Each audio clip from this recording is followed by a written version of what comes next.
سلام. امشب موشکاف نمیخواد درباره شکاف صحبت کنه. امشب میخوام برم سراغ یکی از جلوه های وحدت تو نظام. چرا میخندید؟ جدی میگم. آقا بنده موشکاف این روزا شاهد نمایش وحدت تو نظامم. جان در چه زمینه ای؟ معلومه دیگه، در زمینه آه و ناله و سوز و گداز. اول از یه ورق پاره شروع میکنیم که مال باند کوسه است. اهداف آمریکا در منطقه شفاف نبوده و عملکردش مشکوک است و اینکه سعی دارد در تحرکات منطقه‌ای علیه داعش همانند موضوعات دیگر نقش و تأثیرات سیاست‌ها و توانمندی‌های ایران را نیز نادیده بگیرد. این از جیغ و داد باند کوسه. حالا بریم سراغ ناله‌های دلواپسان که در وحدت کامل با آه و فغان باند کوسه است. غرب و به خصوص آقای اوباما در تلاش است تا در عین اعمال فشار شدید به ایران از ظرفیت کشور ما برای حل پیچیده ترین پرونده های غرب در این منطقه آنگونه که تأمین کننده یک جانبه منافع آمریکا باشد استفاده نماید. حالا برای موشکافی این وحدت کمیاب میریم سراغ ریشه یابی داستان. راستی چی شد که یهو باندای مختلف نظام تو یه چنین سمفونی وحشتی ساز مشترک کوب کردن؟ ریشه قضیه کجاست؟ احسنت، کنفرانس جده. چرخش هدفدار سیاست آمریکا در تعامل با گروه تروریستی داعش که با حملات نمادین و کم اهمیت در عراق شروع شده، سوالات صریحی را درباره صادقانه بودن اقدامات واشنگتن بی جواب گذاشته است.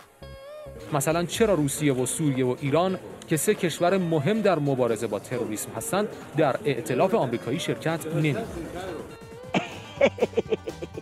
اینطور که پیداست بازی ندادن آخوندا تو کنفرانس جده بعد جوری به تریج عبای عظما و شیخ پری برخورده.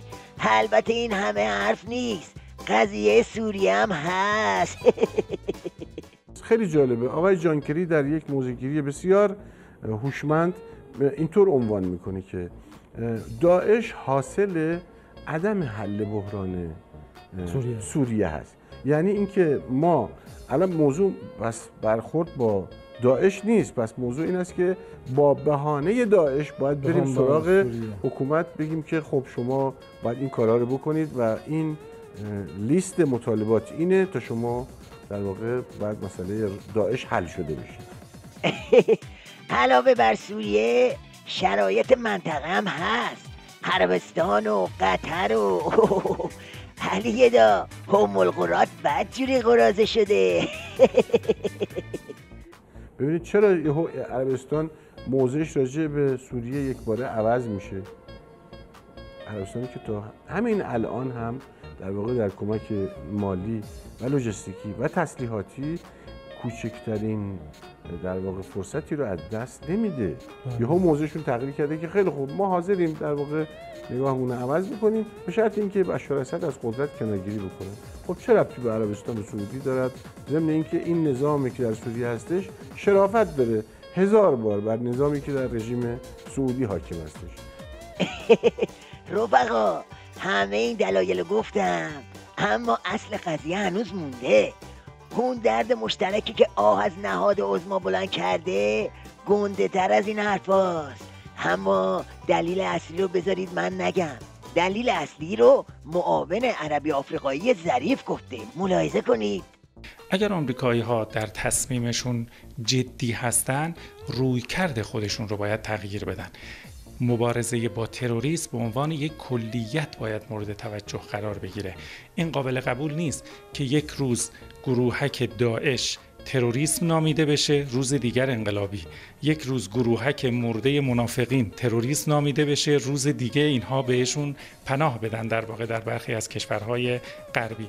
بیش از این که آمریکایی ها جدی باشند در اقدام، جدی هستند در شعار، تبلیغات و بهره برداری تبلیغاتی.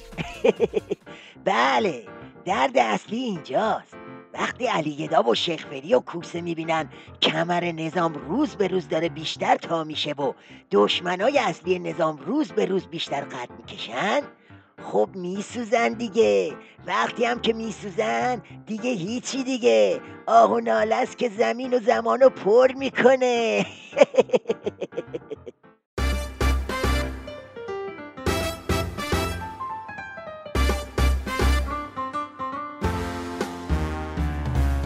بحثای داغ و شفاف با آقای موشکاف، با آقای موشکاف.